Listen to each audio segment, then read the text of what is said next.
tardes a todos y muchas gracias por vuestra asistencia y participación en este acto organizado por la Fundación Concordia, que corresponde a la serie de actividades que hemos puesto en marcha para analizar el nuevo Estatuto de Cataluña y sus efectos sobre distintos sectores. Recordaréis que tuvimos no hace mucho un acto para tratar de los efectos del nuevo estatuto en el mundo de la educación, y hoy, siguiendo, como os digo, este ciclo, vamos a referirnos a los efectos del nuevo estatuto en el mundo de la justicia. Cuando el estatuto salió recién horneado del Parlamento de Cataluña y emprendió su viaje hacia el Congreso de los Diputados, el capítulo o el título referido al Poder Judicial era uno de los más llamativamente y rabiosamente inconstitucionales. Contenía una serie de disposiciones disparatadas que acababan con la unidad jurisdiccional, que lesionaban seriamente la independencia del Poder Judicial, que por supuesto pulverizaba el principio de jerarquía normativa y también debilitaba gravemente el principio de seguridad jurídica. Eso por no mencionar las barreras prácticamente infranqueables que introducía en la movilidad de jueces, magistrados, notarios, registradores en el conjunto del territorio nacional. Es decir, de hecho, construía, en esa voluntad enfermiza de hacer un mini Estado dentro del Estado, construía un espacio impermeable a los funcionarios de distintos niveles de responsabilidades de la Administración de Justicia en Cataluña. Es decir, que de hecho lo que hacía el Estatuto era construir una administración de justicia segregada de la administración de justicia general española, ¿no? Eso era tan, como digo, delirante, que en los medios judiciales y expertos, pues suscitó una mezcla de estupor y de indignación fácilmente imaginables, ¿no? Y ahora lo que está pasando es que el nuevo estatuto, como sabéis, está siendo debatido y reformado, más bien maquillado, en la ponencia constitucional que en el Congreso de los Diputados está preparando un borrador para que sea ya votado por la Comisión Constitucional y después por el Pleno.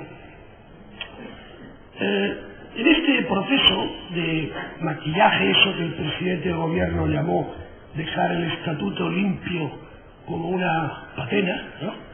Bueno, en este proceso de darle brillo al monstruo, pues estamos viendo cosas que, si alarmantes eran las iniciales, estas no lo son menos, porque lo que está pasando, y los ponentes que hoy nos acompañan lo explicarán, lo que está pasando es que se están limando algunas de las aristas más hirientes, limando, digo, no eliminando, o sea, un poquito de manicura, y se está maquillando algunos de los rasgos más ofensivos del estatuto en lo que se refiere al Poder Judicial, pero gran parte de su carga deletérea e inconstitucional sigue.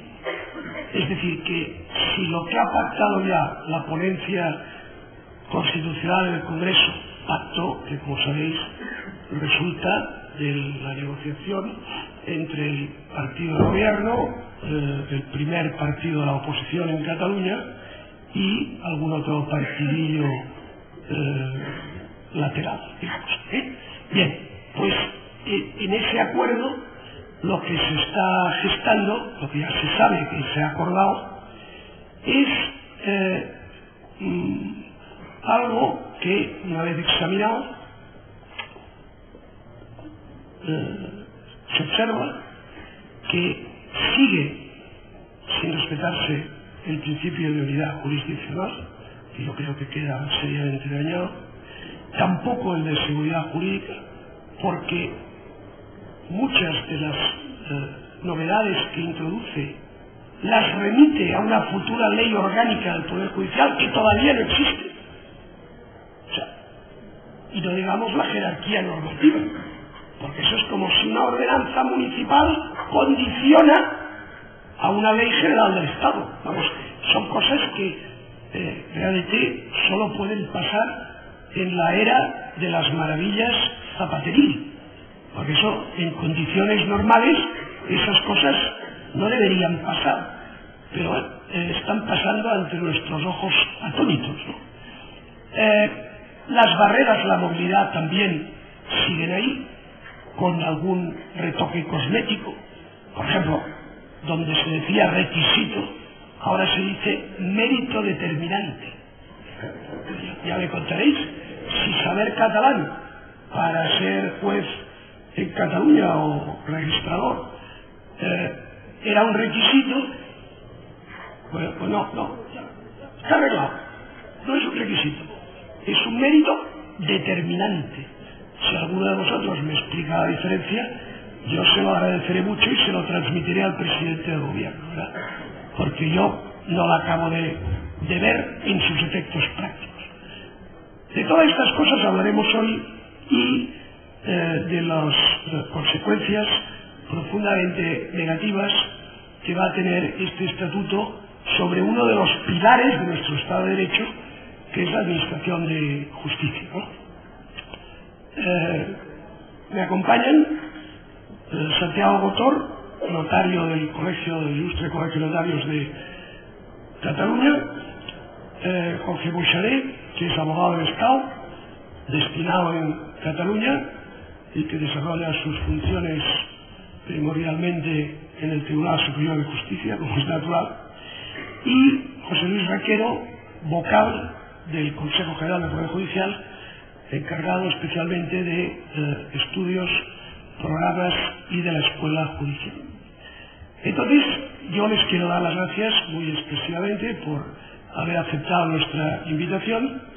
Les voy a pedir a cada uno de ellos que desarrollen su intervención desde la óptica que les es propia, ¿no? La fe pública, la abogacía del Estado y el Poder Judicial propiamente dicho, ¿verdad? Y después, pues como hacemos siempre, abriremos un coloquio para que vosotros podáis hacer preguntas o hacer comentarios. Y sin más preámbulos, le pediría a Santiago Gotor que abra el fuego. Les he pedido que hablen del orden de 15 minutos, un poquito elásticamente, pero no mucho, para que tengamos tiempo después para tener un buen coloquio. Santi, tienes la palabra. Muchas gracias. Esto me recuerda cuando estudiaba y cantaba los temas, o sea que intentaré, a ver si no tuve facultades, y ajustarme al periodo de tiempo que me habéis dado.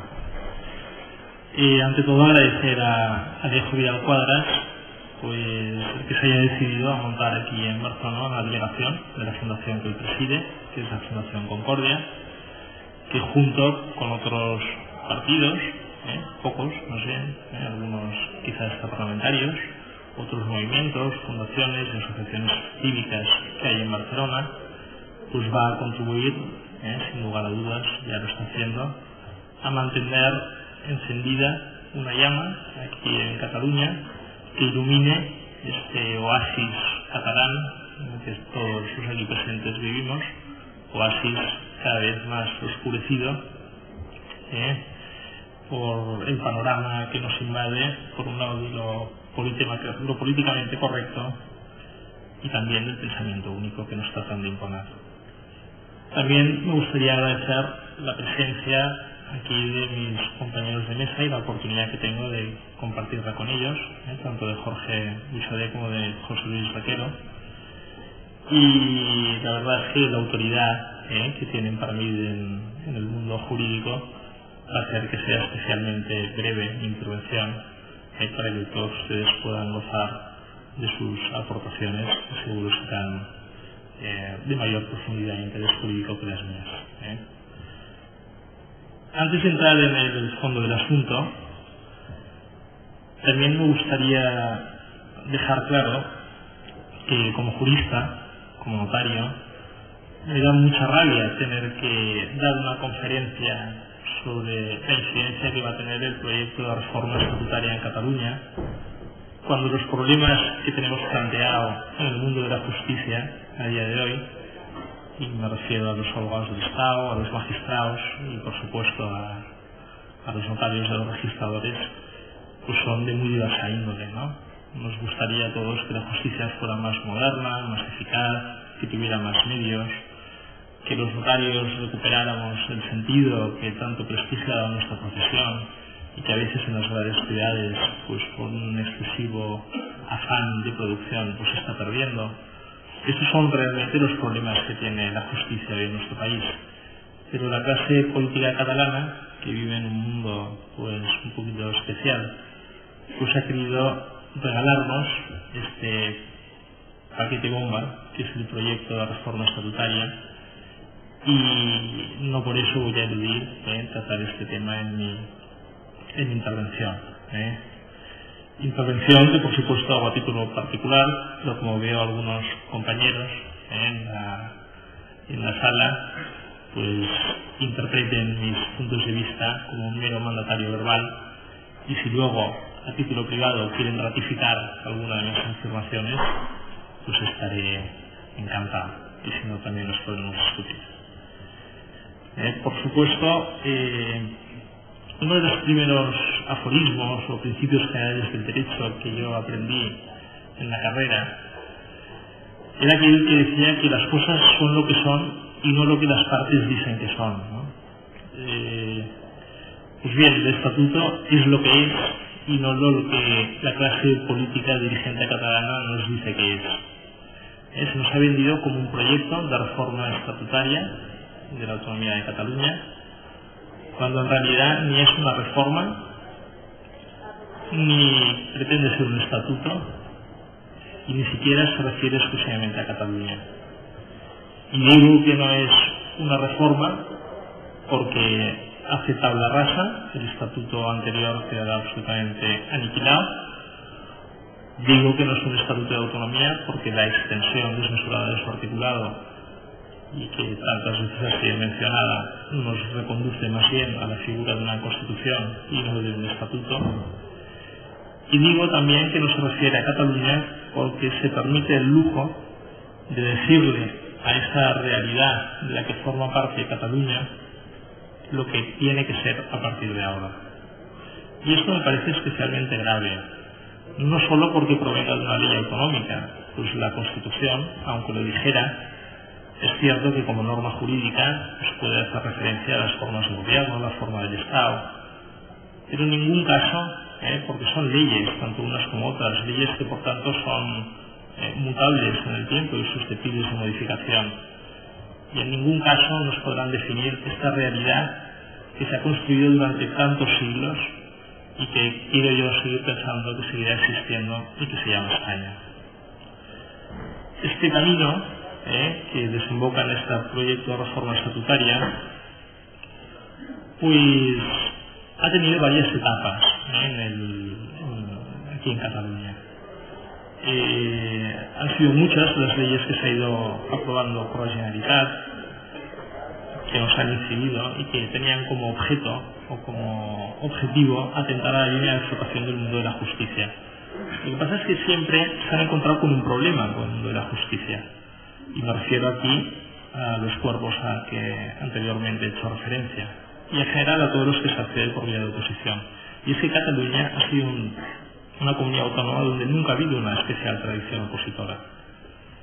Probablemente porque, gracias a Dios, pues ha sido una comunidad autónoma donde ha habido trabajo, siempre ha habido mucha dinámica empresarial y probablemente la necesidad de preparar una oposición como salida profesional pues no era la más atractiva. También creo que nunca ha encajado muy bien el carácter pragmático y dinámico del catalán, ¿no? Esto de estar tantos años, yo quizás ha sido el que he estado más, mis compañeros se aprobaron probablemente antes, lo siento, pero tuviste que aguantar un poco más que los demás. Pero esto de estar tantos años estudiando para luego no saber si esa inversión se va a rentabilizar en una prueba o no, pues quizá también ahuyentaba a muchos candidatos, ¿no? Entonces, ¿cuál ha sido la política de la Generalitat de Cataluña para intentar romper esto, para intentar cambiar esta tendencia? Pues en primer lugar, se inventaron unas becas para preparar oposiciones. Becas que por supuesto, éramos la envidia de todos los compañeros opositores del resto de España, porque quedaban absolutamente maravillados cuando decían que teníamos unas becas para estudiar. Yo me presenté a estas becas y hice un examen de Derecho Catalán en catalán. La beca no me la dieron, se la dieron a otros compañeros míos. No me voy del tema, ya verán cómo todo esto enlaza perfectamente con el Estatuto de Cataluña actual. Y no me la dieron probablemente porque aún haciendo un examen jurídicamente correcto, pues probablemente cometí más faltas de ortografía de las que a ellos les hubiera gustado. Visto que este sistema no era lo suficientemente atractivo para incorporar a catalanes al mundo, en este aspecto de las notarías y los registros, dijeron, bueno, pues como esto no ha sido suficiente, vamos a intentarlo hacer coercitivamente a través de las leyes de normalización lingüística. Salieron las famosas leyes del catalán, en las que ya se nos obliga a los notarios y a los registradores a utilizar el catalán, una cosa inaudita, en el sentido de que, y se lo digo porque a lo mejor la gente no lo sabe, si a mí en la notaría me viene un cliente y no me dice expresamente que quiere que yo le redacte la escritura en castellano, yo por la ley de política lingüística de 1997 ya estoy obligado a redactar la escritura en catalán. Esto mismo lo recoge el proyecto de reforma estatutaria. Antes era una ley, ahora será una ley orgánica, con el cambio cualitativo que eso supone. Claro, es un poco fuerte, ¿no? Como decía Alejo, aunque ahora se ha retocado el texto inicial que estaba previsto, se sigue exigiendo para poder ser notario o registrador en Cataluña tener un conocimiento no solo del catalán, sino también del derecho civil catalán, como posteriormente veremos. Esto en el fondo, esta obsesión porque todos los funcionarios públicos conozcan y se les obliga a hablar en catalán, no deja de llamarme la atención. A mí como notario, primero porque según el reglamento notarial no solo somos funcionarios públicos, sino también profesionales del derecho. O sea que por ahí tengo una cierta ventaja con respecto a mis compañeros de mesa y me podría escapar. Pero aún asumiendo el carácter de funcionario público, yo creo que las lenguas, como se ha dicho en otras reuniones que Alejo ha tenido la oportunidad de realizar, pues la lengua no es una cualidad predicable ni de los territorios, ni mucho menos de las profesiones, aunque sean funcionarios públicos. Creo que la lengua es un instrumento que han de utilizar las personas, y este instrumento ha de tener un único criterio en su utilización, que es la libertad. Entonces a mí me parece muy bien que se haya fomentado el uso del catalán y que para compensar este déficit de opositores que había de origen catalán, pues si una persona va a una notaría o a un juzgado se le permite hablar en catalán. Pero también me han enseñado que los derechos de todos y cada uno terminan cuando empieza el del otro. Y yo creo que por ser notario, abogado del Estado, juez o fiscal, no voy a perder mi derecho a expresarme en español. En el fondo, lo que hay detrás de toda esta problemática es un tema de que no solo pretenden imponernos en Cataluña el pensamiento único nacionalista, sino que encima pretenden imponernos que expresemos ese pensamiento único en una lengua única, que es el catalán. Otra de las vías que tradicionalmente ha venido utilizando la Generalitat, aparte de esta vía de hecho de la lengua, ha sido precisamente el derecho privado catalán. Los notarios y registradores, que precisamente nos hemos caracterizado por mantener la pervivencia del derecho catalán en épocas que a lo mejor no estaba positivizado, incluso todavía, hemos visto cómo ha habido un aluvión legislativo en Cataluña en materia de derecho privado exagerado. Podríamos mencionar aquí las leyes de asociaciones, fundaciones, protección de los menores, todas las leyes que han aparecido en materia de derecho patrimonial, ley de servidumbres, usufructo, pensiones periódicas, accesión de ocupación, materias que, a diferencia de otras, pues nunca habían tenido una regulación especial en Cataluña, y mucho menos diferenciada de la que existía en el resto de España. Todo este proyecto legislativo, en el fondo, lo que obedece es a crear un derecho diferente, propio de Cataluña, y como dice el ya recientemente entrado en vigor Código Civil de Cataluña, va a ser el derecho común de Cataluña. O sea, no se conforman con montar un ordenamiento jurídico, civil, privado, propio, sino que encima le quieren llamar común para que tengamos la tentación ya de olvidarnos que existe un derecho civil común que se aplicaba supletoriamente en todas las partes del territorio español. Esto lo consagra también el proyecto de reforma estatutaria, cuando reconoce competencia legislativa exclusiva, por supuesto, a Cataluña en materia de derecho privado. Dentro de estas leyes, cuya constitucionalidad yo siempre he puesto en tela de juicio, pero que el Tribunal Constitucional, en base a una famosa sentencia que todos conocéis, dijo que, claro, cuando la Constitución habla de conservación, modificación y desarrollo, dijo que conservar se entendía lo que era, modificar también, y desarrollar era regular instituciones nuevas que tuvieran algún punto de conexión con lo anterior. Este principio de conectividad es el que ha permitido que todas estas leyes hayan salido a la luz. Yo, antes de venir aquí a ejercer mi puesto de notario, empecé en Extremadura, cosa que además nos enriquece mucho a conocer otras partes de España. Pero con independencia de este tema, que a lo mejor pues querrán perderse, les diré que en la ciudad donde yo estaba tienen un derecho propio, que es el fuero de bailía. Los juristas aquí presentes lo conoceréis. Fuero de bailía, que es un único artículo, que consiste en decir que en lugar de ser vigente las sociedades gananciales en estos territorios de Extremadura, se regirán por una comunidad universal de bienes.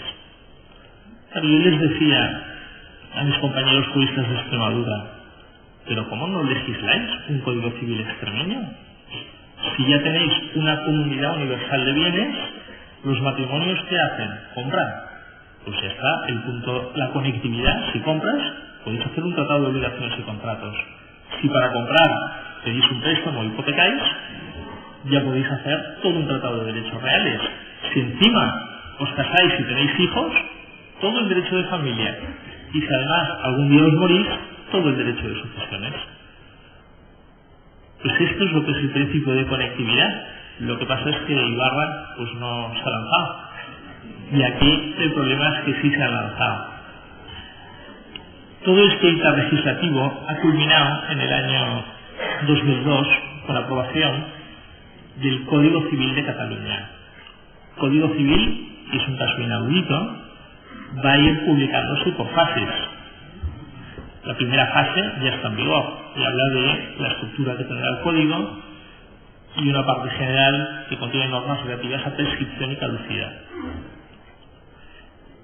Claro, cuando estamos metidos en un mundo en el que precisamente se habla de la descodificación, que cada vez hay leyes sectoriales que superan, que además estamos en un proceso a nivel europeo, y aquí Alejo es un experto, de unificación del derecho privado a nivel europeo, pues aquí la tendencia es totalmente la contraria. Y en esta parte preliminar que ya está en vigor, se nos dice, entre otras cosas, que la prescripción de las condiciones resolutorias en Cataluña será de 30 años. En el resto de España son 20. ¿Esto qué quiere decir? Que si dos andaluces compran un piso que está en la Costa Brava y garantizan el precio aplazado con una condición resolutoria, esto me ha pasado a mí en el despacho, por el hecho de que el piso esté en la Costa Brava, el plazo para cancelar la condición resolutoria por prescripción no será 20 años, sino de 30. ¿Esto tiene alguna justificación histórica? Simplemente el ser especial por ser especial. para poder tener una regulación aparte, para tener un código civil completo, autointegrador y poder olvidarnos definitivamente de lo que nos une con el resto de España. Pues por ahí van los tiros. Yo ya me estoy rozando el tiempo y la verdad es que quería hablar de muchísimas cosas más, ¿no? Otro caso llamativo en el tema este legislativo que a mí me atrae especialmente, y me perdonaréis que lo saque a colación, es la ley de parejas de hecho. Yo no entraré en el tema jurídico porque además ahora que ya se pueden casar con independencia de la orientación sexual, no tiene ningún sentido que haya una ley de parejas de hecho. El propio proyecto de reforma estatutaria dice que se promoverá la plenitud de efectos y la igualdad de las parejas de hecho con el matrimonio. Pero bueno, ¿que quieren tener los mismos derechos? Pues que se casen. Precisamente la naturaleza de las parejas de hecho es que no fueran de derecho. Y podían decir, hombre, es que había gente que no se podía casar, los homosexuales, ya se pueden casar. Y dice, hombre, es que nos gusta tener una sensación de inestabilidad si tenemos el divorcio exprés. Pero lo más llamativo del caso es que la ley de parejas de hecho que hay en Cataluña establece como punto de conexión para su aplicación que uno de los dos miembros de la pareja sean catalanes. Pero no es que sigue la broma. Claro, el efecto este de la conectividad del que les hablaba antes ha cuajado, y el café para todos es ley de parejas de hecho para todos. Entonces en Navarra hay otra ley de parejas de hecho que dice que se aplicará cuando uno de los dos tenga vecindad navarra. Y en el País Vasco hay una ley que dice que será de aplicación cuando tengan vecindad administrativa en el País Vasco. Con lo cual, si un catalán quiere ser pareja de una navarra y uno de ellos está empadronado en el País Vasco, se podrá regir por cualquiera de las tres leyes. Caray, con la seguridad jurídica. Bueno, como no quiero robar mucho tiempo en mis contertulios y veo que el reloj va pasando, que conste que a mí me gusta el derecho catalán y he sido un ferviente defensor del derecho catalán, no solo por la tradición heredada de mis compañeros notarios, sino también porque creo que precisamente ahora que estamos imbuidos en un proceso de unificación del derecho privado, creo que en España el Código Civil, que es muy antiguo, necesita una serie de reformas, y ahí podría haber contribuido mucho a las aportaciones del derecho catalán. Pienso sobre todo en el sistema de legítimas, o bien las formas de testar mancomunadas que se recogen en Aragón o Navarra, pero la realidad es que esto han querido cortarlo de raíz. Nosotros, que estamos cada día aplicando el derecho, a mí particularmente es un tema que siempre me ha dolido. Me voy a referir ya, para cortar, a los artículos que específicamente hablan del notariado en este proyecto de reforma estatutaria. El artículo 147 dice que corresponde a la Generalidad en materia de notario, registros públicos de la propiedad y mercantiles la competencia ejecutiva y luego sí que, ahora se lo explicaré. Una de las peculiaridades que tiene este nuevo proyecto estatutario es que vuelve a redefinir lo que debe entenderse por competencias exclusivas, concurrentes y ejecutivas. Yo siempre he pensado, y así lo había dicho, Tribunal Constitucional, que la interpretación de estos conceptos no podía hacerse por una ley de carácter inferior a la Constitución. Pero parece ser que esto, ni en la versión original, ni en la edulcorada que están planeando en secreto, pues ha pasado sin mayor problema. ¿Qué nos dice el primer punto? Que tendrá competencia ejecutiva de Generalitat sobre los notarios y registradores. Pues al final dice lo siguiente, que tendrán competencia ejecutiva sobre lo siguiente: el nombramiento de notarios y registradores mediante la convocatoria, administración y resolución de oposiciones libres y restringidas y de los concursos. Para la provisión de las notarías y de los registros, los candidatos deben ser admitidos en igualdad de derechos y deben acreditar el conocimiento de la lengua y del derecho catalán en la forma y con el alcance que establecen el Estatuto y las leyes. La competencia para convocar oposiciones había sido una perita que siempre había deseado el anterior presidente de la Generalitat, pero que nunca había conseguido, porque además una de las competencias exclusivas del Estado es la ordenación de los registros y de los instrumentos públicos. Parece que a partir de ahora esto va a cambiar. Claro, si a partir de ahora Cataluña puede convocar oposiciones y el requisito para presentarse es conocer el catalán y el derecho catalán, volvemos a los dos temas con los que yo he iniciado mi breve exposición: el tema de la lengua y el tema del derecho. Claro, yo muchas veces me encuentro en mi despacho que para solucionar un problema de una compraventa sujeta a derecho catalán, antes hay que decidir un tema sucesorio, que a lo mejor se rige por el derecho común, para mí sigue siendo común, y a veces para solucionar ese derecho sucesorio hay que liquidar un régimen económico matrimonial sujeto a otra vecindad.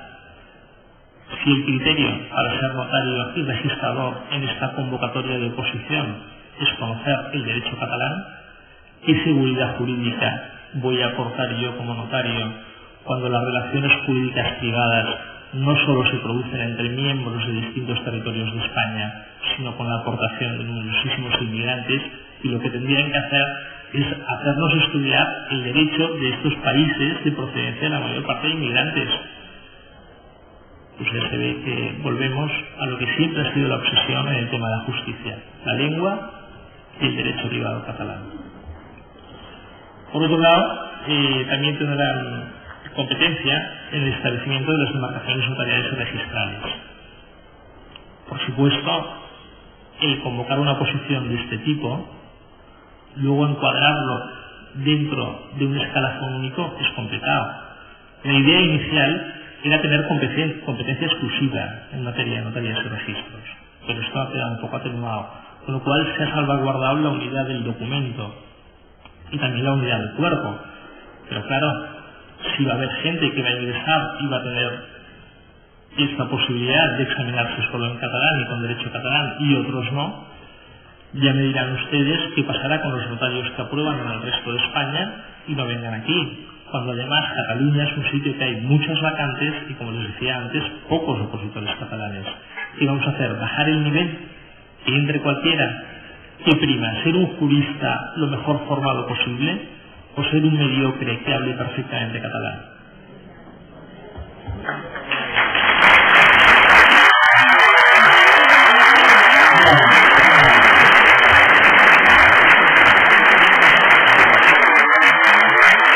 En realidad, me llama la atención decir a modo de ejemplo que el presidente, el decano del Colegio de Notarios de Cataluña, que por primera vez es presidente del Consejo General del Notariado, es una persona que no es catalana.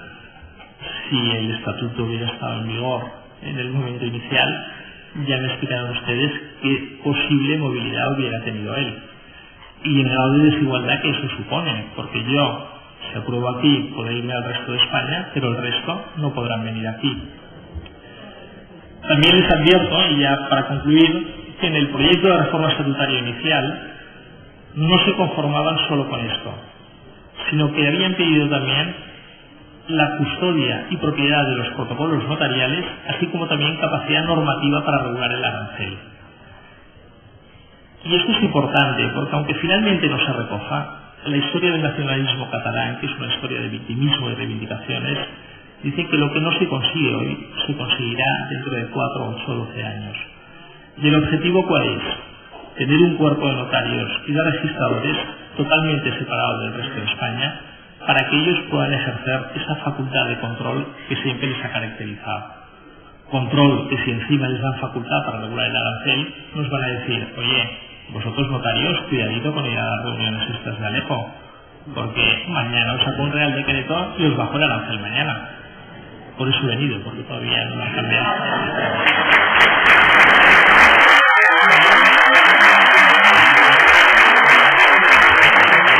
Bueno, ya lo último, yo cuando estudiaba y preparaba mis dictámenes, siempre cuando teníamos un problema y no teníamos un texto normativo que le diera solución, yo argumentaba utilizando el derecho catalán. Y lo hacía primero por el valor ejemplar que tenía, porque es un derecho mucho más reciente, que aunque no lo quieran reconocer, se ha consolidado en base a los problemas de aplicación del derecho común y con los criterios que había servido de solución para el Tribunal Supremo. Y si no, léanse la ley de accesión, que es una vergüenza. La Constitución está limitada, calca a nivel legal los requisitos que el Tribunal Supremo, en una sentencia del 66, había dicho que debían exigirse para que se procediera al supuesto de prisión invertida. Pues yo siempre decía, como es una ley más reciente y además forma parte del ordenamiento jurídico civil español, porque no me va a servir para interpretar un problema que también tengo en derecho español. Me gustaría que eso fuera así, y me gustaría que Cataluña, y por supuesto su derecho, pudiera seguir sirviendo para enriquecer el derecho del resto de España. Pero para eso yo creo que entre todos tenemos que aportar nuestro granito de arena para frenar en la medida de lo posible este estatuto y para conseguir que Cataluña vuelva a ser ese motor, locomotora de esa realidad superior que se llama España. Muchas gracias.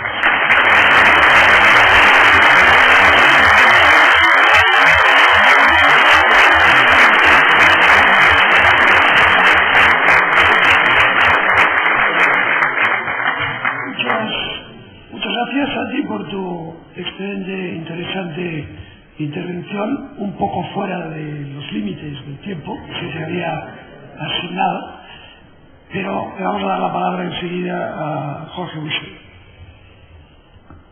Buenas noches, excelentísimo señor vocal del Consejo General del Poder Judicial, excelentísimo señor notario, excelentísimo señor don Alejo Vidal-Quadras, señores y señoras. Intentaré efectivamente compensar el tiempo que muy amablemente, con carácter previo a la entrada de este acto, habíamos negociado que don Santiago Botor desarrollaba su tesis en 25 minutos y yo lo hacía en 3 minutos y medio.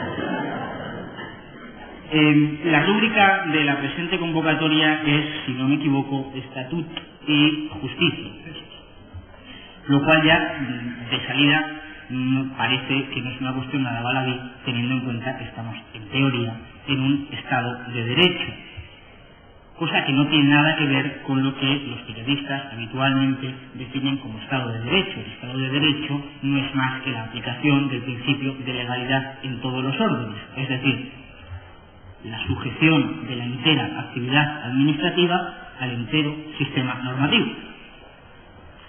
Pues consiste efectivamente que una parte de esa actividad administrativa, que es la que desarrollan los órganos radicados en Cataluña en el ámbito de la administración de la Generalitat de Cataluña, se sale del entero sistema normativo creando un nuevo sistema normativo. Yo creo que así se entiende. Podríamos, o por mi parte yo ya debería terminar la exposición, porque no tengo nada más que decir respecto del Estatut y la justicia, básicamente porque, como también esto de los opositores es un auténtico trauma, siempre recurrimos a la oposición, porque quien ha estudiado una oposición en cierto nivel tiene un esquema jurídico, tiene un esquema mental en el que no puede concebir todo lo que lee en el Estatuto. Uno lee el proyecto de reforma del Estatuto de Autonomía de Cataluña y es que no entiende nada. Es imposible para un esquema jurídico normal comprender y asimilar lo que ahí está escrito. Y les voy a poner un ejemplo muy sencillo. Yo creo que para todos los abogados, y esta charla va dirigida a abogados, y he intentado enfocarla no tanto para el abogado del Estado o para el funcionario, sino para el abogado que ejerce con carácter de profesión liberal su actividad en Barcelona o en Cataluña. Hay un principio que todo está ya en las aulas, que es que el derecho va más lento que la vida social. Yo siempre he pensado que eso es bueno. Siempre he creído que el derecho necesariamente debe ir más lento. El legislador, el que sea, observa la sociedad, observa la realidad, porque las personas compran y venden, se casan, fallecen, arriendan, crean empresas, las empresas inician actividades en el ámbito de las inversiones extranjeras. La vida va a un ritmo determinado. Y el legislador lo que tiene que hacer es nada. el legislador lo que tiene que hacer es ver lo que sucede. Y cuando detecta algún problema, cuando considera que algo es preciso regularlo, lo que tiene que hacer es poner unos límites, ordenarlos y fundamentalmente regular las eventuales consecuencias de lo que está sucediendo en la realidad, orientándose al bien común y teniendo en cuenta la dignidad de la persona y el respeto a los derechos inherentes que le son inviolables, como dice el artículo 10 de nuestra Constitución. Bien común, respeto a la dignidad de la persona y respeto a los derechos que nos son a todos absolutamente inviolables. La enumeración, cada uno que ponga la suya. Así lo dice el artículo 10 de la Constitución y por tanto es una cuestión, creo que favorable, positiva, que el derecho vaya detrás de la vida. Sin embargo, el Estatuto de Autonomía o el proyecto de reforma del Estatuto de Autonomía cambia este viejo adagio, esta afirmación que tenemos todos, porque es que el Estatuto va, pero por encima de la realidad, pasa por encima absolutamente de lo que es real y lo que no es real, y en vez de intentar regular la vida social de los catalanes, y en su caso de la administración catalana, porque al fin y al cabo el Estatuto normal que dice, todos lo sabemos, el artículo 147 de la Constitución, norma institucional básica, pues lo que se dedica es a cambiar la sociedad en la que vamos a vivir los catalanes en el momento en que efectivamente el citado proyecto sea aprobado en los Cortes Generales y luego ratificado por los ciudadanos que residimos en Cataluña y que ejercemos el derecho de voto en Cataluña en el correspondiente referéndum. Voy a poner un ejemplo muy sencillo porque a lo mejor todo esto suena a afirmación de Lebulle. Están los temas. La amistad como hecho social no se regula. Al legislador no le interesa regular la amistad de hombre con mujer, la amistad de dos amigos, de dos compañeros de colegio. No le interesa, es un hecho social, pero no es un hecho jurídico. Está al margen, pero existe. Y es muy importante. En un momento dado, la amistad tiene relevancia. Y por ejemplo, la amistad íntima o la enemistad manifiesta, todos lo sabemos, son causas de abstención o recusación de jueces magistrados, o en su caso, causa de tacha de testigos en el ámbito de la ley de enjuiciamiento civil, o en su caso de valoración y conclusiones en el ámbito social o en otros ámbitos de otros órdenes jurisdiccionales. Solo en esa medida se regula y la amistad entonces solo tiene importancia para el derecho en ese punto. ¿Qué hace el Estatuto de Autonomía? Pues el Estatuto de Autonomía lo que hace es definir la amistad, cómo debe desarrollarse, régimen económico y financiero, régimen de organización, idioma en el que debe realizarse la amistad y en su caso valorar la intrínseca catalanidad de la amistad, porque los catalanes somos más amigos de los catalanes que ningún otro ser del mundo.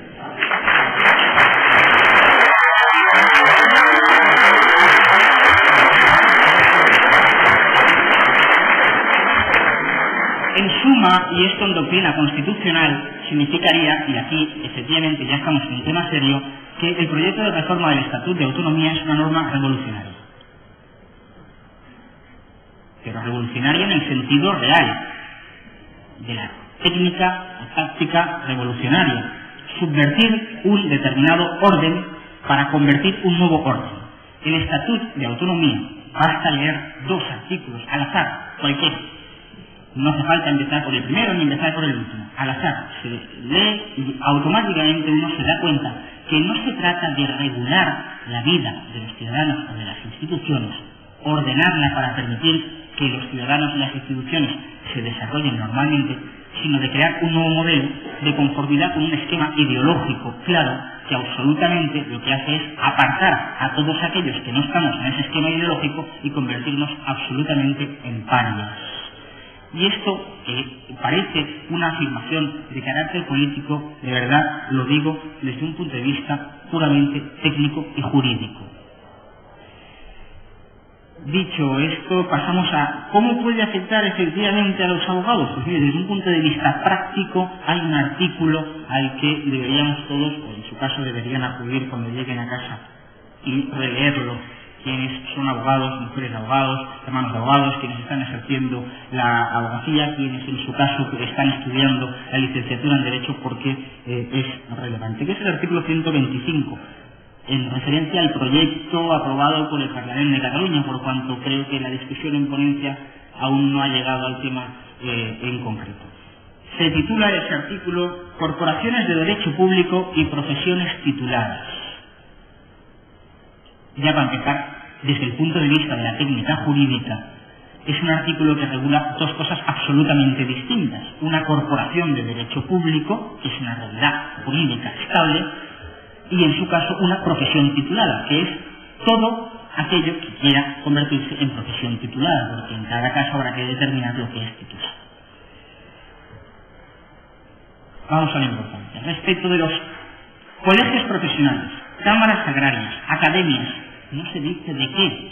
Debe entenderse academia análoga a la Real Academia Española de la Lengua, Real Academia de las Ciencias y las Artes, pero no se dice de qué. Puede ser academias de inglés, academias de francés, academias deportivas, cámaras de comercio, de industria y de navegación y otras corporaciones de derecho público, otras representativas de intereses económicos y profesionales. La Generalitat se atribuye competencia exclusiva. Bien, hasta aquí más o menos es lo que dice el actual Estatuto de Autonomía, porque efectivamente el Tribunal Constitucional señaló en su momento que el ejercicio de la competencia sobre colegios profesionales era una competencia que se entendía compartida, es decir, el artículo 33 de la Constitución que regula los colegios profesionales se limita a señalar que se regularán por ley, pero no dice quién. En la práctica, ¿qué sucede? Como antes del régimen constitucional, la surgida de la Constitución del año 78, se había dictado una ley bastante buena de colegios profesionales del año 74, lo que se hace es dejarla vigente, convertirla en básica y permitir que las comunidades autónomas desarrollasen eso a través de sus propias leyes. Lo cual, hasta aquí en principio, más o menos podría aceptarse. Pero es que, efectivamente, como yo decía con el ejemplo de la amistad, es que esa competencia exclusiva incluye la regulación del modelo organizativo, de la organización interna, del funcionamiento, el régimen económico, presupuestario y contable, el régimen de colegiación y adscripción, de los derechos y deberes de sus miembros y del régimen disciplinario. Este es el apartado A. Lo digo para todos los que son abogados, pero para quienes son médicos, que alguno ve por aquí, para quienes son farmacéuticos, para quienes son cualquier profesional colegiado, podólogo, gemólogo, porque hay un colegio profesional de gemólogos de Tarragona. Yo no sé si hay algún gemólogo aquí, pero efectivamente ha habido una tendencia de todas las comunidades autónomas, especialmente en Cataluña, claro está, de crear colegios profesionales, porque así los tenemos radicalmente cogidos, porque todo está ya perfectamente diseñado, como ha dicho antes mi compañero.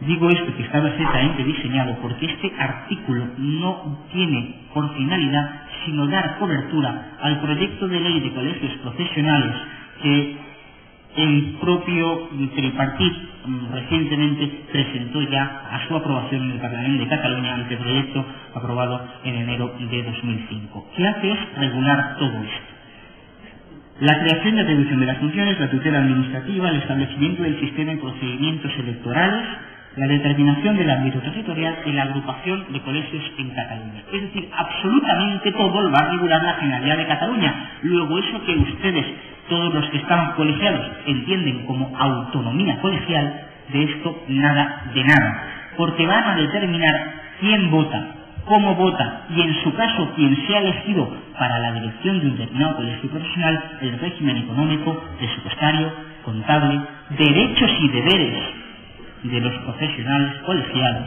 absolutamente de todos, quedarán sujetos a la determinación de la Generalidad de Cataluña. Creo que en la crítica al Estatut se ha puesto de moda la palabra intervencionista. Yo no sé si el término intervencionista vale para esto.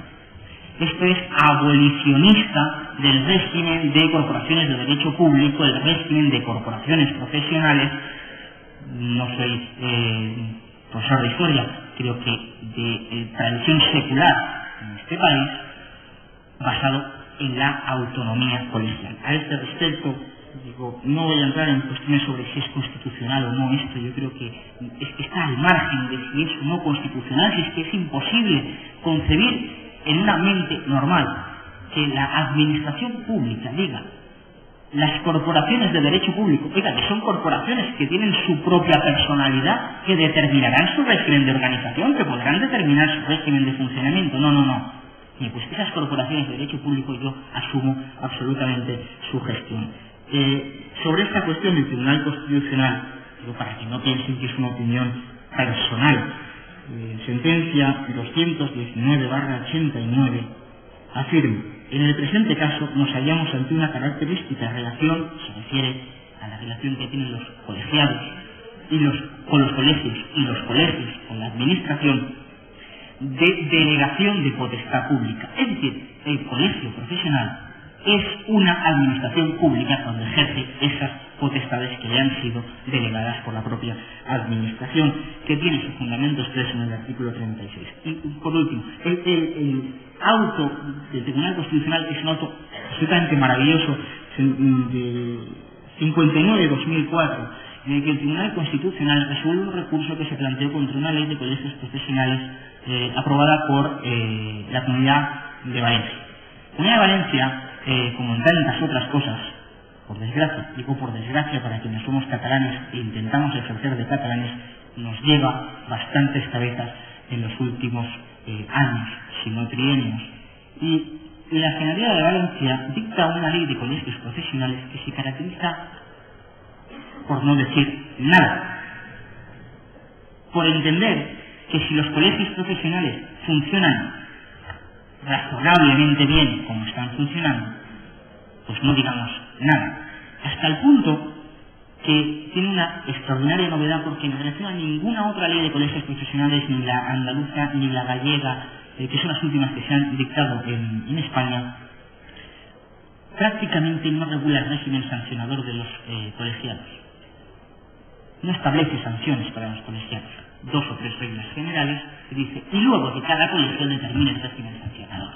Que ellos se regulen, establezcan cuáles son los criterios, cuáles son las faltas leves, graves, muy graves, y en su caso el correspondiente régimen sancionador, porque en cualquier caso el recurso que el sancionado, el colegiado sancionado, interponga, irá al Tribunal Superior de Justicia, y yo como administración ya en su caso podré valorar esa circunstancia.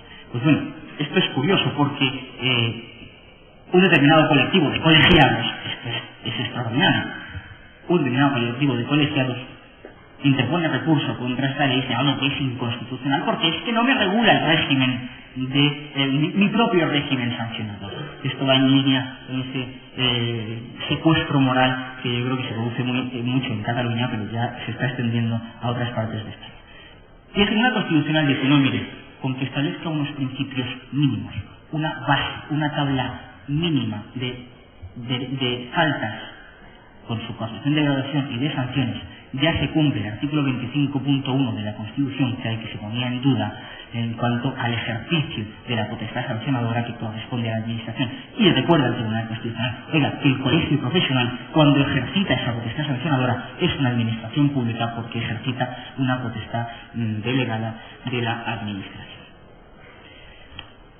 Prácticamente el régimen o la cuestión relativa a los colegios profesionales quedaría ahí. Yo es que no tengo más que decir en el sentido de, miren ustedes, todos los que estén colegiados mañana acudan a su respectivo colegio profesional y pongan de manifiesto esta circunstancia.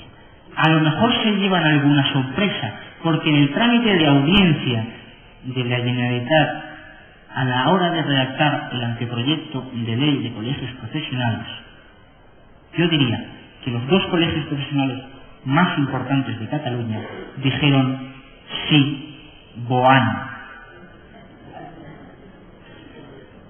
Entre ellos el Colegio de Abogados de Barcelona, que no hizo prácticamente ni una sola consideración respecto de la citada ley de colegios profesionales, a diferencia de otros, que eran los de Gerona, Lérida y Tarragona, pero básicamente porque es que la disposición transitoria de la citada ley de colegios profesionales prevé que la propia Generalitat pueda en su momento agrupar manu militari a los colegios profesionales para crear colegios profesionales nacionales.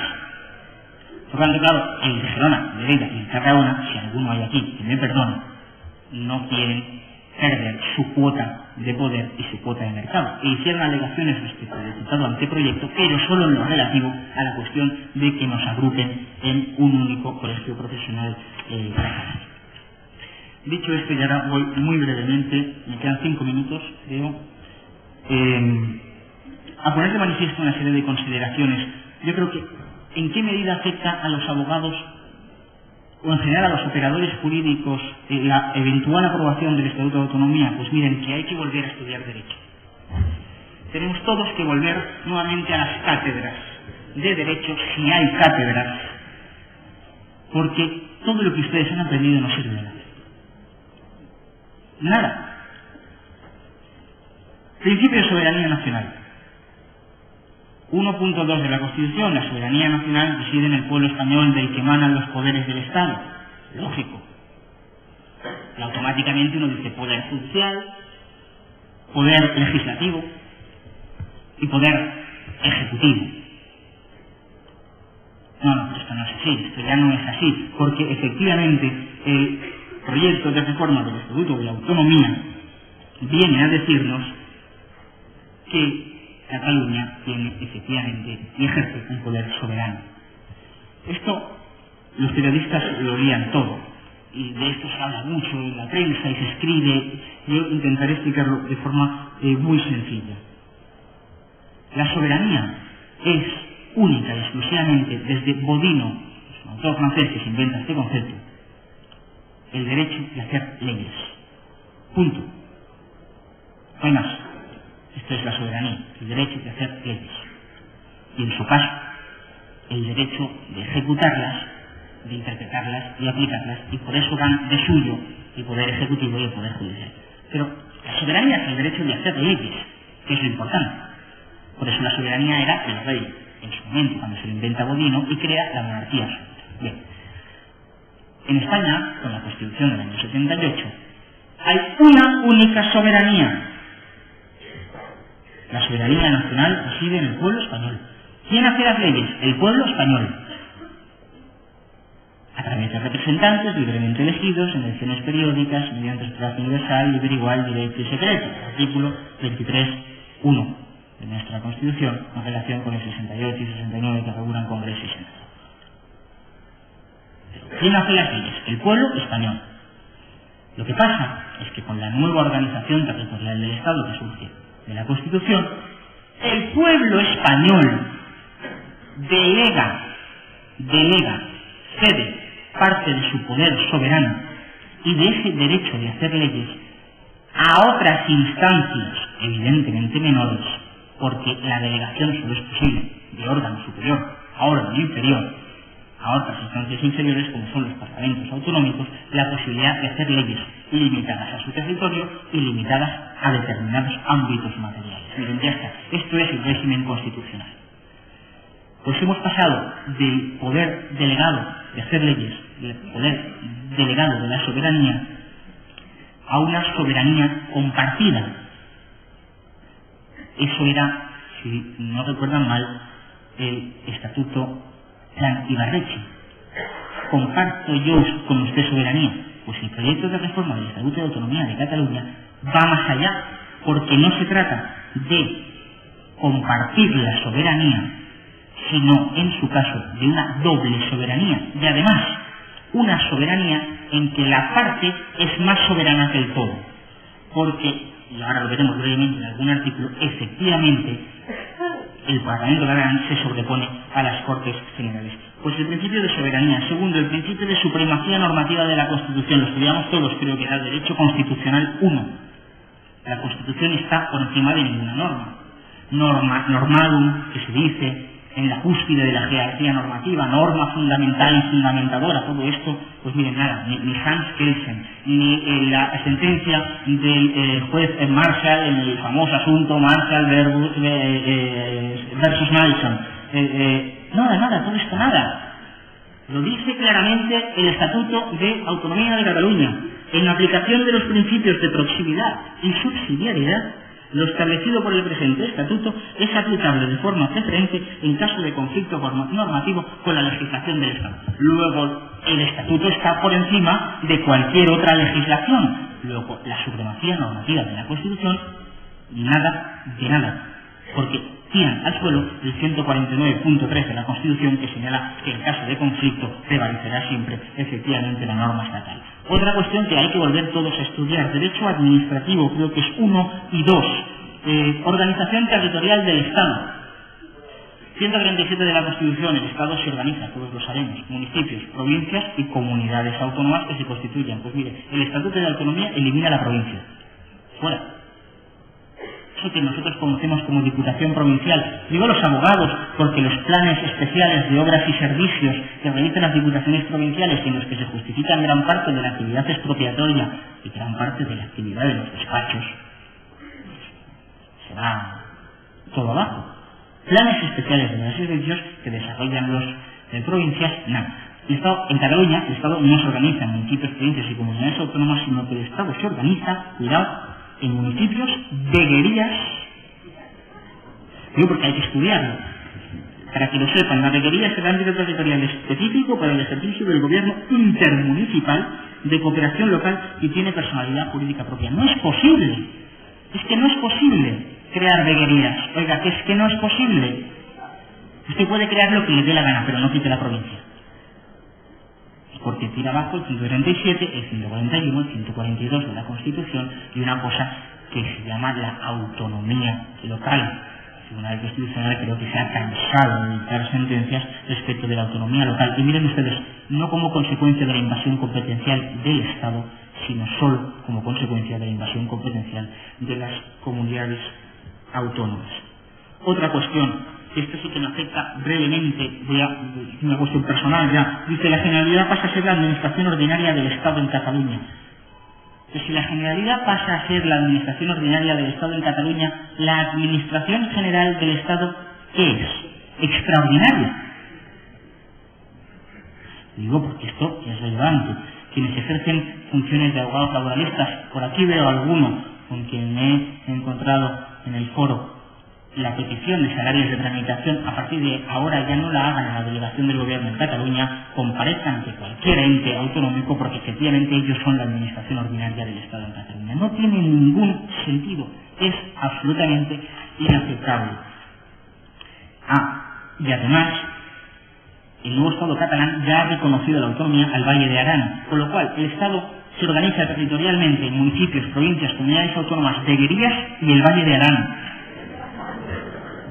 que no es ni municipio, ni provincia, ni comunidad autónoma, ni veguería, porque no está incluida entre las 7 veguerías del mapa autonómico de Cataluña.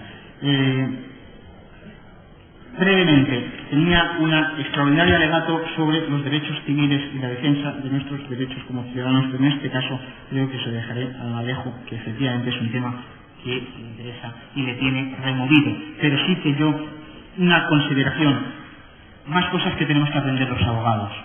El Código Penal no sirve de nada, porque no entran valoraciones morales, deberían entrar, pero no entran. Aborto y eutanasia son delitos en nuestro régimen jurídico.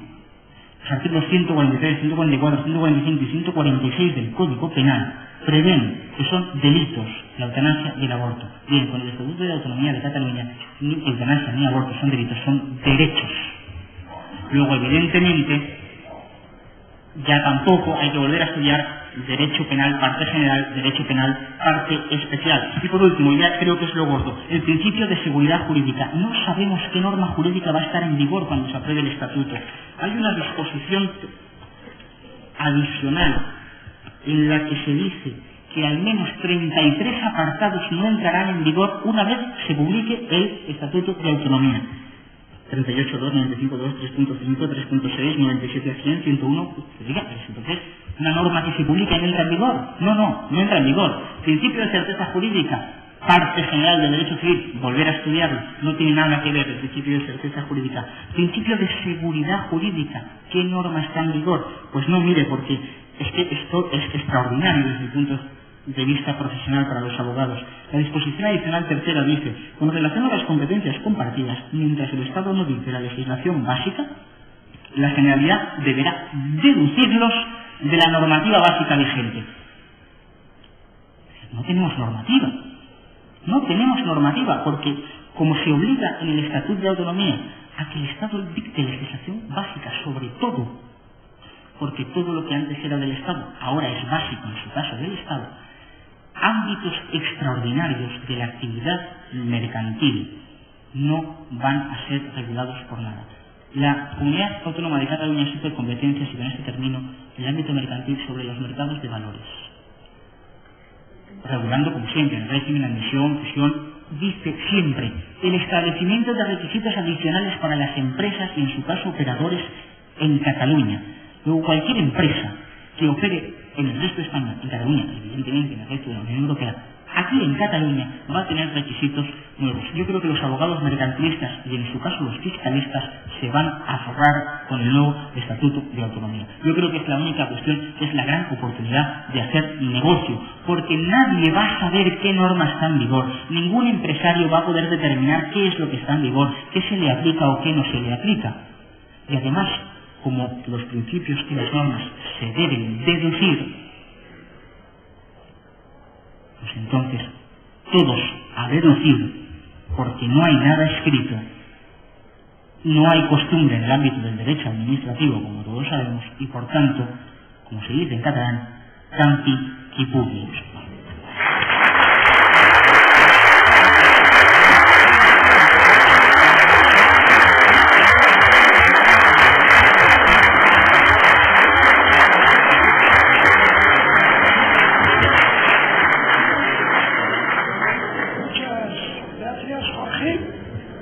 Nuestro nivel de inquietud va creciendo de manera imparable, y ahora le pido a José Luis Requero que cierre estas tres intervenciones.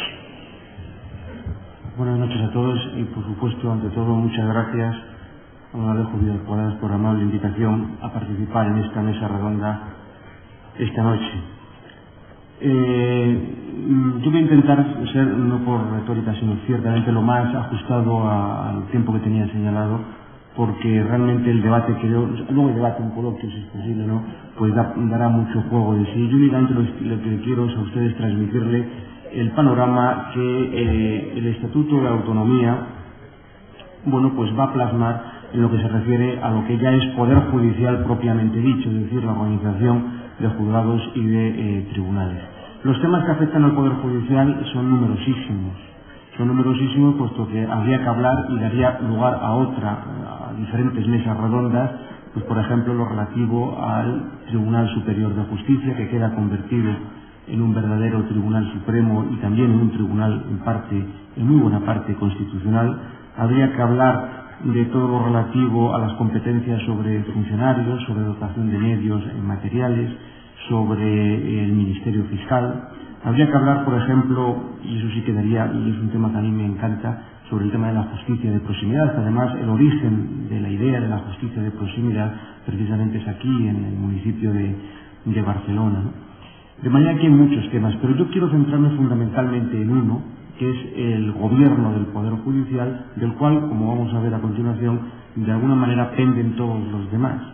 Y en particular me quiero centrar sobre cómo el Estatuto de Autonomía en sí, pero luego con la ayuda inestimable del Estado, va a convertir el Poder Judicial español no en un Poder Judicial de España, sino por el contrario, en que tendremos en un plazo que yo no sé calibrar cuál será, 10, 15 años, tendremos el equivalente a lo que serán, a mi modo de ver, 17 poderes judiciales. Con esto no estoy lanzando un mensaje, digamos, como se suele decir en estos casos, tremendistas, sino sencillamente yo creo que cualquier persona que se dedique al derecho, cualquier ciudadano en general, pero en particular cualquier persona que se dedique al derecho, tiene que tener la habilidad, tiene que tener la capacidad para ver lo que dice la ley, cerrar un poquito los ojos y ver cuáles van a ser las consecuencias que se deduzcan de la aplicación de esa ley. Es decir, qué va a pasar con las leyes una vez que están ya vigentes, que están siendo aplicadas. Por tanto, yo voy a centrarme en estos temas porque creo que es, para mí, uno de los aspectos básicos y fundamentales de este estatuto. Con frecuencia se suele hablar, lo leemos todos los días en el periódico, y se dice, yo no digo que no, que es la parte fundamental, todo el tema de la financiación. Pero, curiosamente, en lo que se refiere a Poder Judicial, yo veo que existe un gran consenso, como se suele decir. No es de los temas más polémicos, y sin embargo yo creo que es uno de los temas claves, por no decir el tema clave. Es decir, creo que se cierra ya el arco de lo que sería el equivalente a un verdadero Estado, cuando yo ya tengo poder ejecutivo, tengo poder legislativo, tengo poder financiero, tengo instrumentos de fiscalización y de control de cómo se hace el gasto, y me falta alguien que no me dé sustos de cómo yo hago el gasto. En definitiva, necesito una barrera, necesito una red como los trapecistas. Si yo puedo gestionar una buena parte del presupuesto, del dinero que aquí se genera y que se paga en clave de impuestos, de tributos, mejor dicho, en Cataluña, si yo confiero subvenciones, si yo controlo las subvenciones, si yo tengo mi propia agencia tributaria, quiero tener la garantía de que los tribunales no me van a dar ningún susto. En definitiva, de esta manera se va cerrando el arco, aunque sea desde el punto de vista estrictamente formal, de hay un poder ejecutivo, hay un poder legislativo, me faltaba un poder judicial. Y aquí se sientan las bases, creo yo, de lo que puede ser en el futuro un poder judicial netamente catalán, con la circunstancia añadida de que como lo que se va a hacer en el estatuto se va a trasladar a la legislación estatal, a la ley orgánica del Poder Judicial, el efecto va a ser multiplicador. Es decir, el modelo de Poder Judicial se va a clonar, se va a multiplicar por 17.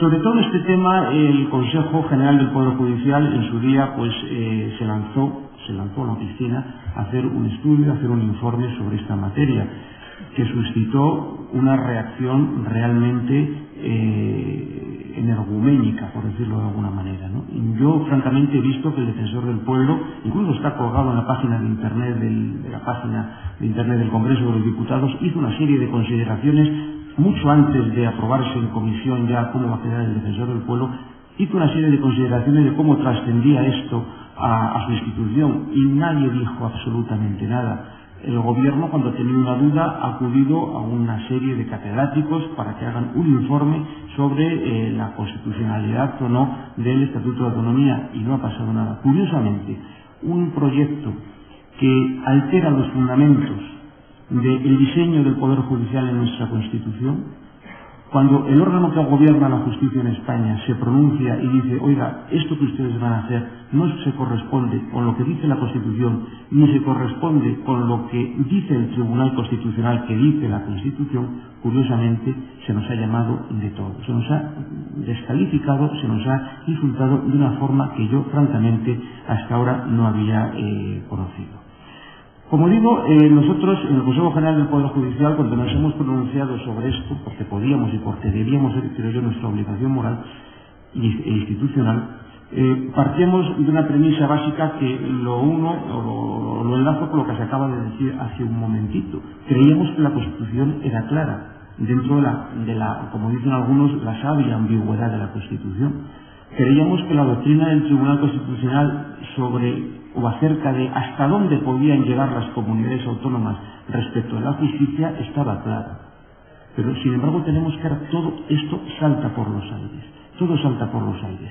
Por decirlo de alguna manera un tanto gráfica, lo que podían hacer las comunidades autónomas en materia de justicia era ocuparse de los edificios, de las instalaciones y, en definitiva, ocuparse no de los funcionarios propios, sino de los funcionarios que integran un cuerpo nacional, como eran los secretarios, como eran los antiguos oficiales, auxiliares, médicos forenses, etcétera, ¿no? Bueno, pues ahora ya todo eso queda superado. Como se suele decir ahora, desde hace ya prácticamente un año estamos ante un verdadero tsunami, un verdadero maremoto. ¿Y a qué se va ahora? Se va ya al núcleo central de lo que es Poder Judicial. ¿Y cuál es el núcleo central de lo que es Poder Judicial? Jueces y magistrados. Se asientan, por tanto, las bases para que aquí, en Cataluña, en la comunidad autónoma catalana, pero allí en Andalucía, allí en País Vasco, en Aragón, en Madrid, o donde sea, cada comunidad autónoma, poco a poco, vaya elaborando, vaya construyendo su propio poder judicial, su propia, en definitiva, judicatura. Y los instrumentos que se han hecho los instrumentos que se han utilizado, pues han sido francamente fraudulentos, ¿no? En un primer momento, el Instituto de Estudios Autonómicos, allá en el año 2003, dijo una cosa, a mi modo de ver, aberrante. Dijo, efectivamente, la Constitución nos señala que el Estado es el que tiene competencia exclusiva sobre la administración de justicia. Lo dice expresamente el 149.1.5. Ahora bien, aquí empieza ya el relativismo jurídico. ¿Y qué es la exclusividad? ¿Y qué es la exclusividad? Entonces empieza a decir el Instituto de Estudios Autonómicos, el concepto de exclusividad puede flexibilizarse, puede relativizarse. Si yo lo veo de una manera puedo decir una cosa, si lo veo de otra manera puedo decir otra cosa totalmente distinta, y empiezan a introducirse los términos de modulación, de concreción, de manera que se llevó a un extremo que era la primera redacción del Estatuto de Autonomía, donde el Estatuto de Autonomía directamente le decía al Estado cómo debería ser el Poder Judicial en Cataluña. Claro, eso se llamó en términos técnicos una loapa invertida, donde cada comunidad autónoma, en este caso en Cataluña, dice cómo quiere que sea el Estado en Cataluña. No es ya el Estado como dice que va a ser el Estado en toda España, sino aquí en Cataluña cada comunidad autónoma, en este caso Cataluña, repito, es el que va a diseñar el Estado. Y dice, yo quiero que el Poder Judicial sea de tal o de cual forma. Una especie de tuneado de las instituciones. Cada comunidad autónoma tuneará su propia institución. Bien. Con esto llegamos a la redacción que queda antes de salir del Parlamento catalán, tras el paso por el Consell Consultiu catalán. El Consell Consultiu pone una dosis de sentido común y dice, eso no puede ser. No puede ser que el Estatuto de Autonomía le diga al Estado cómo tiene que ser el Poder Judicial en Cataluña. Será al revés, porque la competencia exclusiva es del Estado. Pero claro, el Consell Consultiu hace una cosa que teóricamente tiene sentido común, pero que vamos a ver las consecuencias. ¿Cuáles son las consecuencias? Las consecuencias es que, en definitiva, el Estatuto incoa lo que se quiere hacer, pero le dice a la Ley Orgánica del Poder Judicial qué es lo que tiene que hacer. Es decir, yo preveo que a mí me gusta que se haga tal o cual cosa, pero todo esto no lo voy a hacer hasta que todo eso no esté recogido por la Ley Orgánica del Poder Judicial. Con lo cual, la Ley Orgánica del Poder Judicial queda convertida en una suerte de ley sicaria, de ley instrumental, de ley, en definitiva, puesta al servicio del Estatuto de Autonomía. No es, por tanto, que el Estatuto acoja o que el Estatuto sea el reflejo de una ley orgánica previa, sino que la ley orgánica será una ley esclava del Estatuto de Autonomía. Por decirlo de otra manera, el Estatuto dice el qué y el Estado me va a decir el cómo. Esto los expertos constitucionalistas, que yo francamente desde hace unos cuantos meses o quizá algún año y medio, pues aproximadamente cada vez tengo menos fe en los constitucionalistas, dicen, bueno, esto es lo que se llama un juego de remisiones. Esto es, un diálogo normativo. No, esto no es un diálogo normativo, esto es una partida de mus, donde desde Cataluña se hace un guiño al Estado para que el Estado sepa lo que tiene que hacer, ¿no? En definitiva, no es un diálogo internormativo. ¿Por qué digo que tengo, desgraciadamente, cada día menos fe en los constitucionalistas? Por una razón muy sencilla. Yo creía que la Constitución, desde su origen, era un instrumento de limitación del ejercicio de poder. El que tiene el poder, el que ostenta el poder, se encuentra limitado por, en definitiva, la Constitución. Sin embargo, a partir de ahora no es así. La Constitución es la coartada jurídica de quien ostenta el poder. Yo, que ostento el poder, quiero hacer tales cosas, tengo dudas de constitucionalidad, tengo mis constitucionalistas de Cámara, les doy órdenes y ellos me van a hacer en cada momento el análisis jurídico que convenga a mi deseo político. Con lo cual, el constitucionalista se convierte no en un profesional con todo el respeto del mundo del derecho, sino más bien en un alfarero del derecho.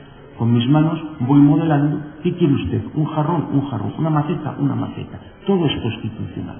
Hay una frase tremenda, no me la invento, está en un libro, escrita por, evidentemente, quien protagonizó eso, y digo el nombre porque está en un libro publicado, Carles Viver, magistrado del Tribunal Constitucional, en su época, que dice lo siguiente: tras mi paso por la calle Domenico Scarlatti, que es donde está el Tribunal Constitucional, llegué a la convicción de que cada día hay menos cosas inconstitucionales.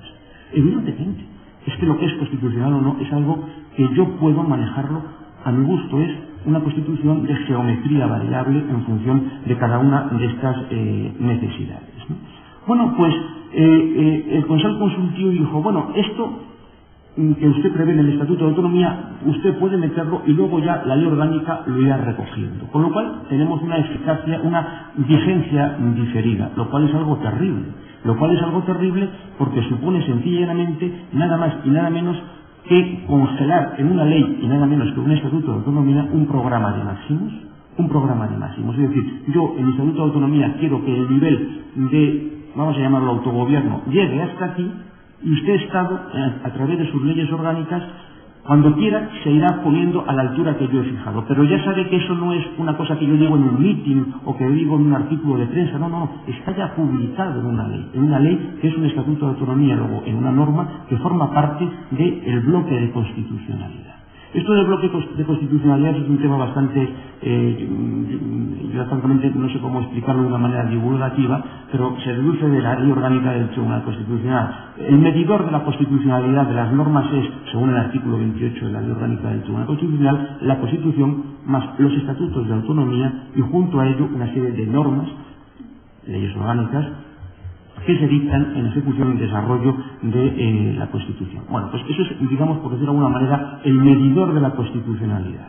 Claro, si yo en el Estatuto de Autonomía, que se integra en el bloque de constitucionalidad, meto un programa de máximos, todo lo que vaya en contra de ese programa de máximos, a partir de ahora, va a ser inconstitucional.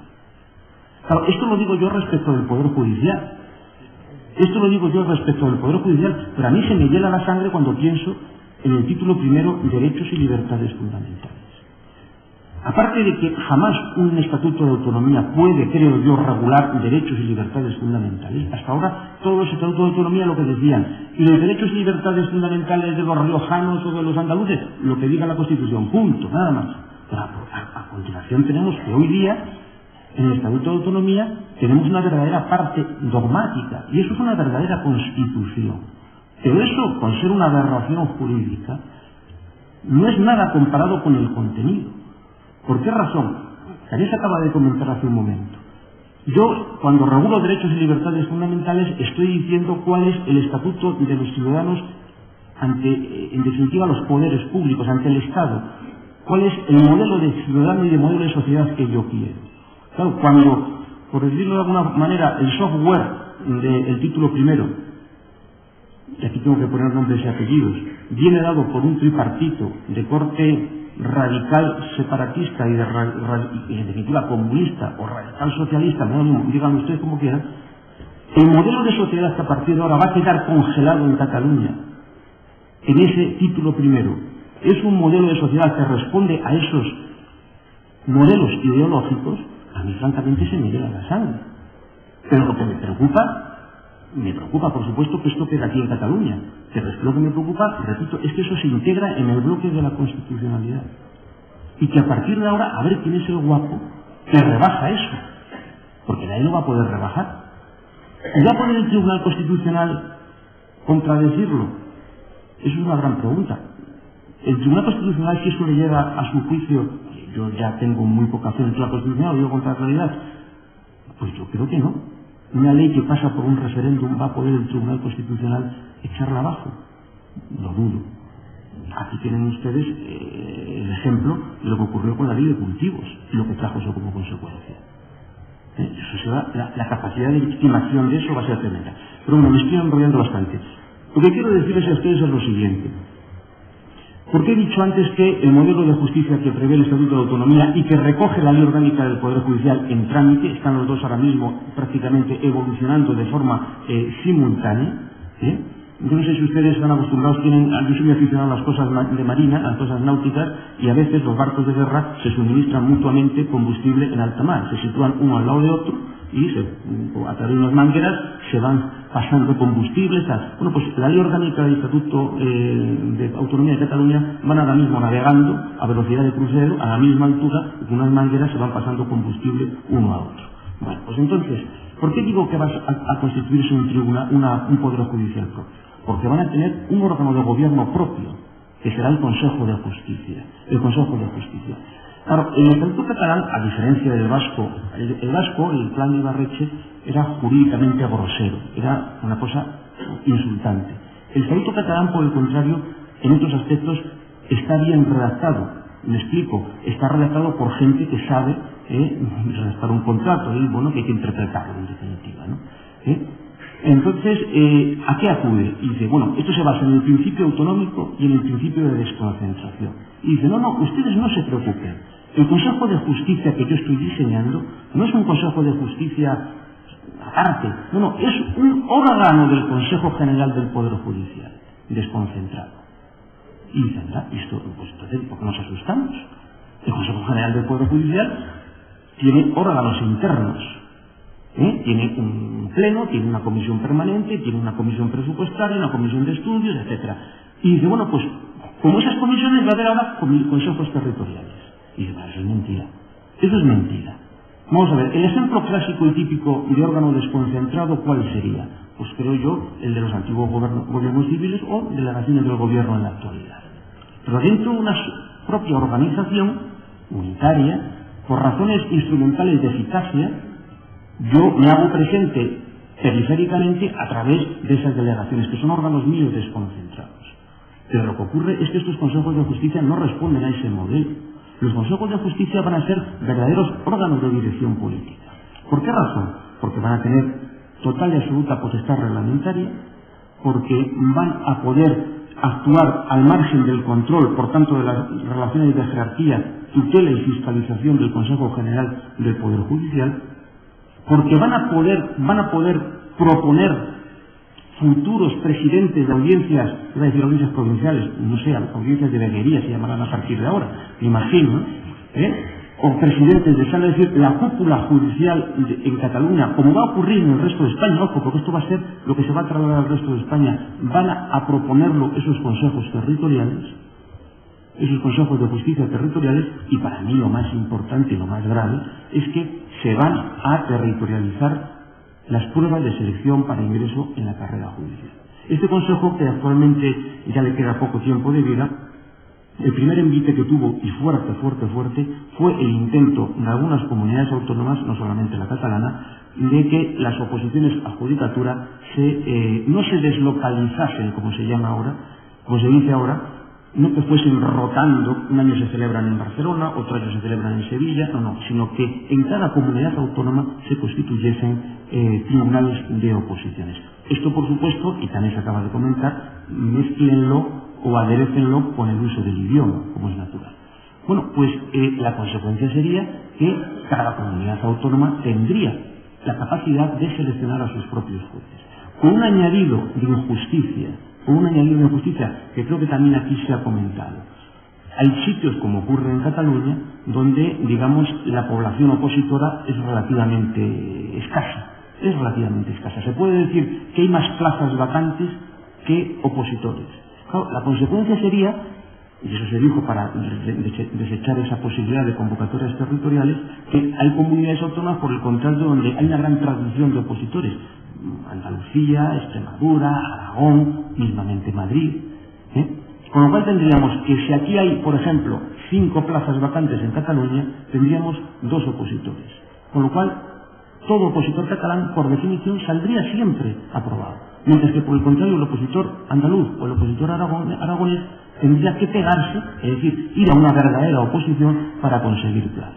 Y dijimos en su momento que esto no era posible. Pero eso lo dijimos a través de una resolución, a través, en definitiva, de la pura administración ordinaria. Es que ahora lo tenemos ya en la ley. Porque, evidentemente, cuando se convoquen plazas en Cataluña por el Consejo de Justicia catalán, van a ser para cubrirse las plazas de Cataluña. Y lo mismo en Andalucía, lo mismo en Madrid, etcétera. Y esto lo uno con un tema que es, a mi modo de ver, gravísimo, que es el tema de la justicia de proximidad. La justicia de proximidad, como antes he dicho, nace la idea aquí. No voy a entrar en este análisis porque requeriría mucho desarrollo, es muy interesante, ¿no? Pero la consecuencia que vamos a tener va a ser la siguiente. Y no son palabras mías, son palabras de una persona de aquí, de un político de aquí. Para ser juez de proximidad basta con tener buen humor y saber catalán. Bueno, pues nada, yo cuando tenga un pleito...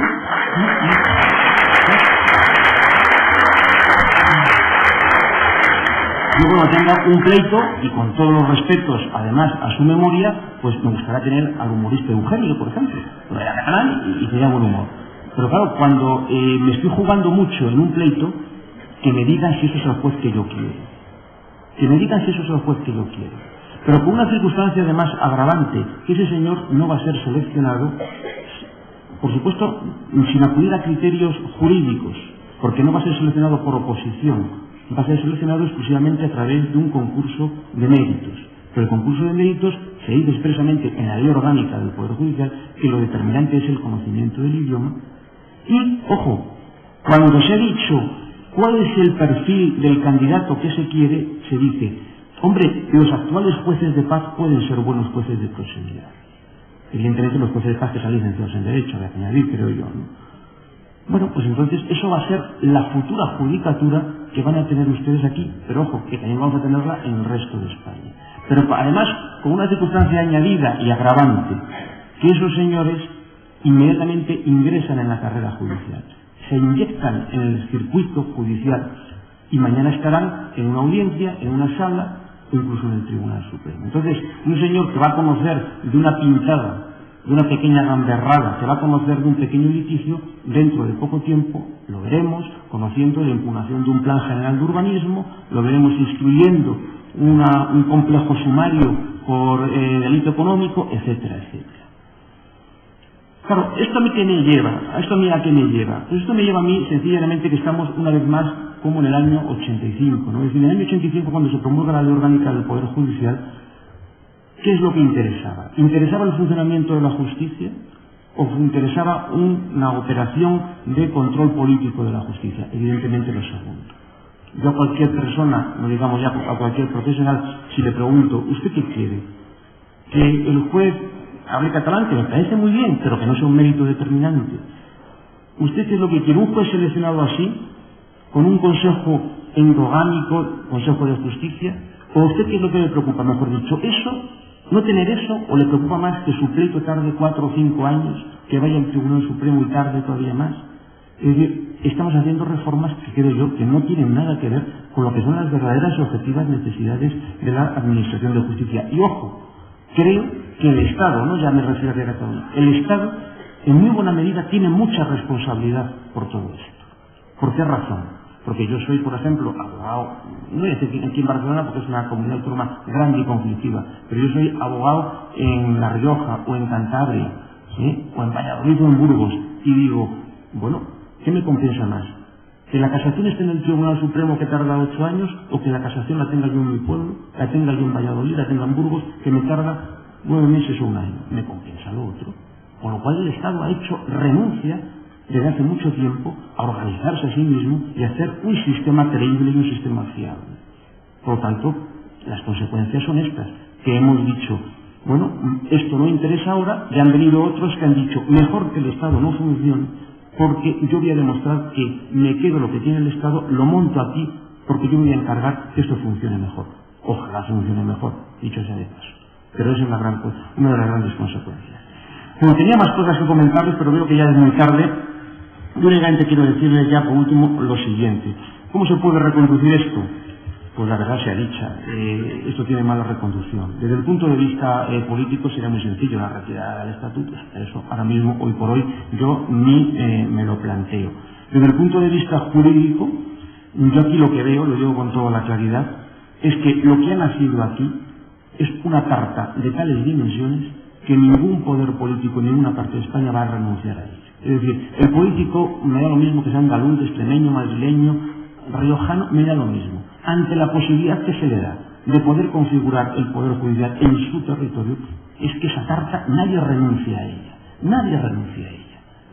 Entonces, esto creo yo que es, digamos, desde el punto de vista del interés político, irreversible. Y por otro lado, y ya con esto acabo, lo que sí que es cierto es que vamos a tener, en definitiva, una normativa que, como antes he comentado, se va a insertar en lo que es el bloque de la constitucionalidad, atenta gravemente. Nosotros en el estudio que hicimos al Estatuto de Autonomía, en tan solo unos, creo que son del 97 al 105, en esos artículos llegamos a deducir hasta 19 motivos de inconstitucionalidad, ¿no?